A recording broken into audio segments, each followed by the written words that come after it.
Greetings from Durban, the hottest place to be in South Africa. You're thinking food, we're talking food, we're going to be cooking food, and you're going to be eating food very shortly. So join me, Tyrone Crossman, and my friend Annalakshmi as we take you on a journey for the taste explosion of your lifetime. So I'm very excited to be cooking this lovely meal.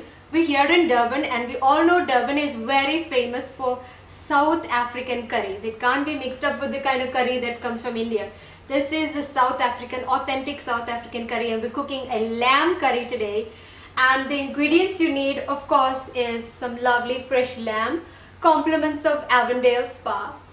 We're going to be using this my curry paste. It's the chili kadai curry paste.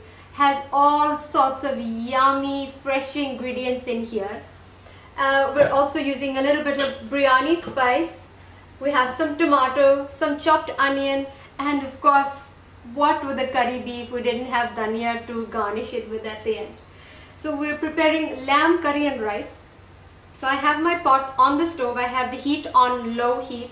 I have about 3 to 4 tablespoons of oil in here. Normal sunflower oil, you can use canola oil, you can use olive oil, but it takes some getting used to, using olive oil for curries. It just takes some getting used to. You can start by maybe mixing olive oil and sunflower oil. So I'm going to add, now this curry paste has onion in it already, but everybody knows that South African Indians love their gravy, yeah? So, don't you like gravy in the curry? Why are you so quiet? I love gravy. Right. So, yeah, for this particular reason, generally you don't need to use onion if you're using the curry paste, but because we're cooking a curry and we want a nice gravy for Thai, we're going to add a little bit of chopped onion to the oil. How many onions? 1, 2? I've added half an onion here. Oh, what do you do with the rest? I put it in a little plastic container and I keep it. Later on, I'm going to chop it up to make my sambals that will accompany the curry and rice. Yeah, I think of everything, don't worry. So to this, for a little bit of aromatic spice, we're going to use 1 star anise, 1 bay leaf, and 1 stick of cinnamon. Now lamb has it's a little bit of a more pungent flavor, so you need a little bit extra seasoning. So you just move this around. This won't take long, I promise. Now if you're wanting to know what you can have the lamb curry with, whatever you like to have it with. So you can have rice, you can have roti, you can have bread, dig out their inside, put the curry in, bani chow. So it's actually, you've got a whole variety of things that you can do.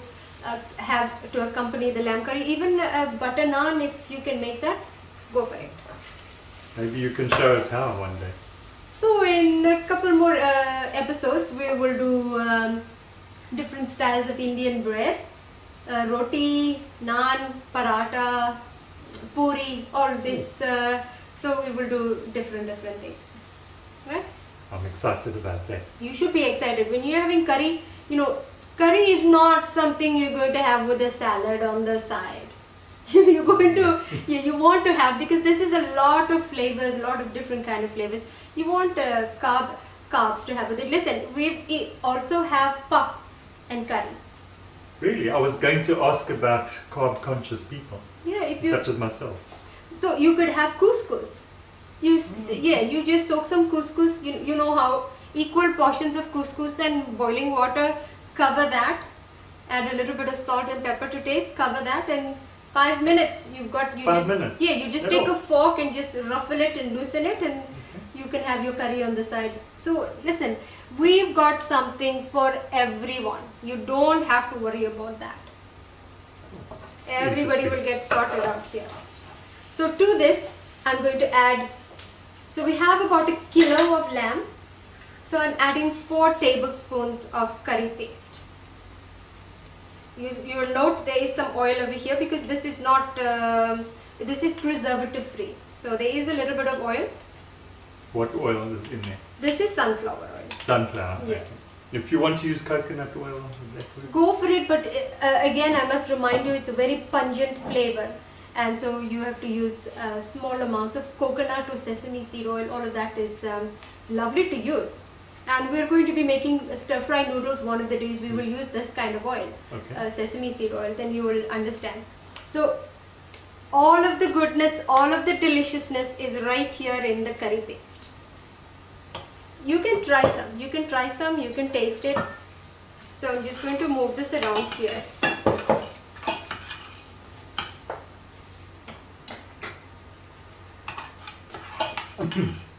Is that too for you? It's good. Can I get you some water? Yes, it's hot. It's good. I'm having more. Really? Yes. Wow. Okay. So you're not going to cook this curry paste down for too long because it's already cooked. To this I'm going to add some tomato.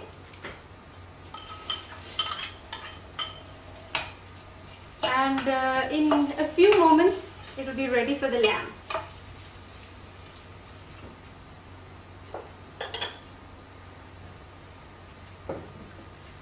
I want to also tell the viewers that you can use this curry paste. You can cook a curry exactly like this using chicken, using prawn, using beef, whatever protein, and then using beans, whatever protein you wish to add, you can add. There is actually no reason to even use too much of onion, tomato, or like that. You can just put some oil, put the curry paste, throw the protein in, little bit of water, a little bit of salt, put the lid on and leave it to cook. Annalakshmi, for people like vegetarians, what is a substitute for that? Can they use soya or? You can absolutely use soya, you can use different types of beans, you can use potato, you can use butternut, you can use gem squash, other frozen vegetables like carrots and broccoli, anything you want. Yes. So we're going to add the lamb curry pieces. So I've trimmed off the excess fat because everybody is a lot more health conscious these days. So you can do the honors of stirring that in.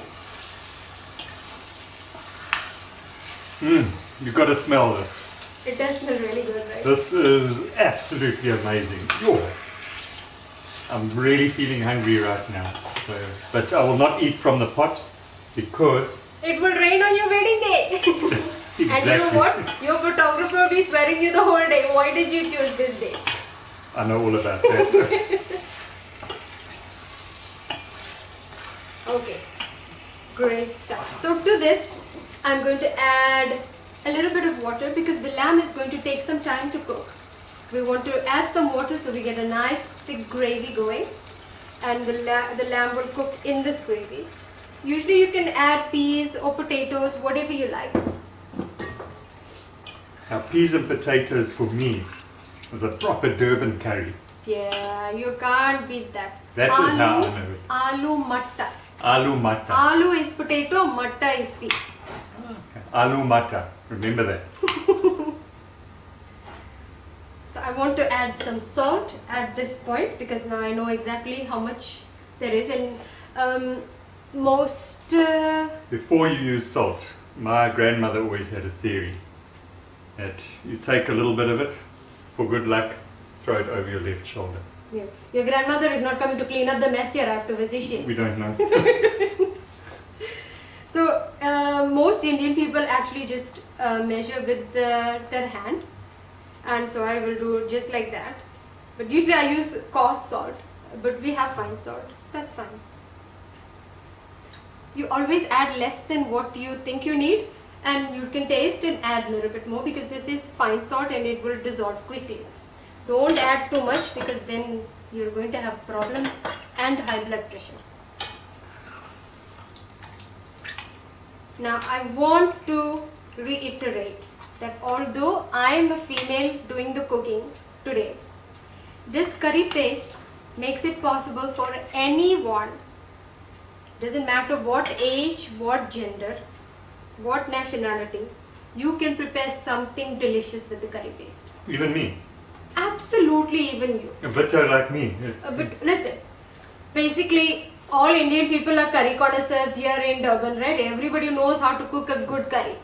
So if like Tyrone, you're not a curry connoisseur, then pay attention. It was very simple. We added 3 tablespoons of oil. We added a little bit of onion, allowed that to fry lightly. We added 4 tablespoons of the curry paste. I added a little bit of tomato. I put in a kilo of lamb. We put in some water and salt, and we're now going to leave this to simmer for about 20 to 25 minutes. You'll have to keep checking. As quick as that? Yeah, but listen, don't cook on high heat. It just destroys all of the nutrition. So it should be simmering lightly, not bubbling and boiling. If you're in a hurry, don't cook this. Cook chicken. Chicken will cook in 10-15 minutes. Lamb is going to take you half an hour. Mutton is going to take you 2 hours. So depending on how much time you have available, prawns is going to take you 10 minutes but cost you 10 times more. So you know your budget, you know how much time you have, you base what you're going to cook on your budget and the time that you have available. I'm going to put the lid on here, and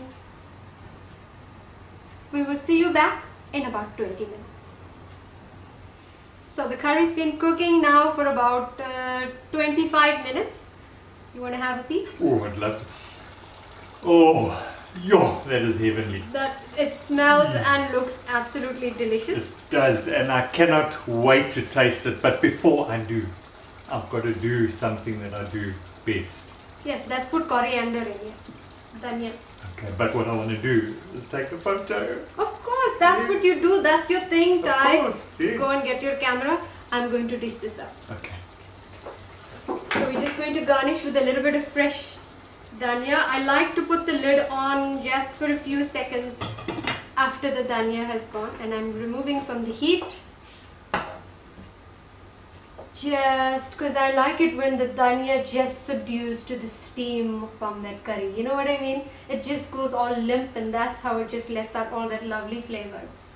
So, Yo. there we go. Now that looks like a proper Durban curry.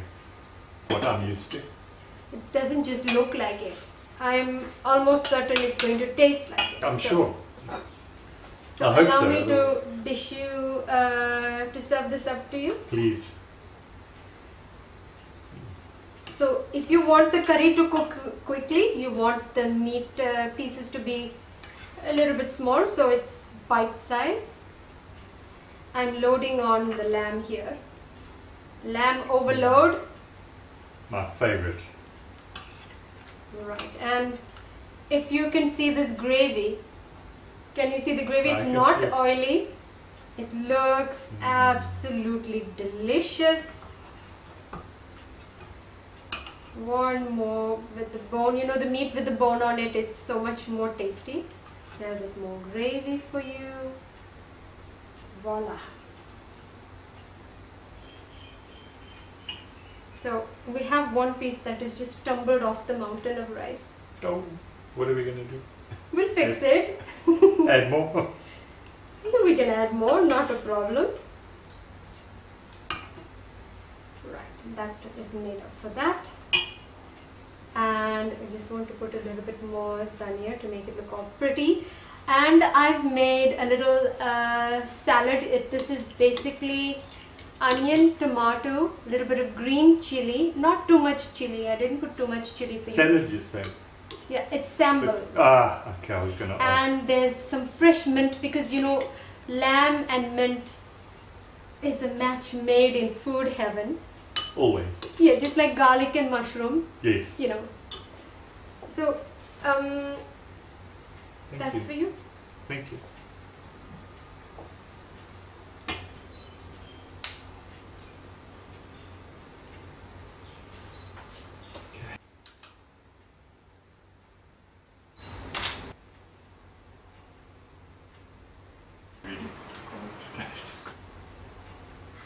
And have some sambals with the mints. You'll find it goes really, really nice for curry and rice. Don't talk with your mouth full. You know, if your mother was here, that's what she would say to you. She would. But I'm going to give it a sample with the sambals. There it goes. Watch out for the bone there. Okay. Let's try it with the sandals and the rice. Looks delicious. Here we go.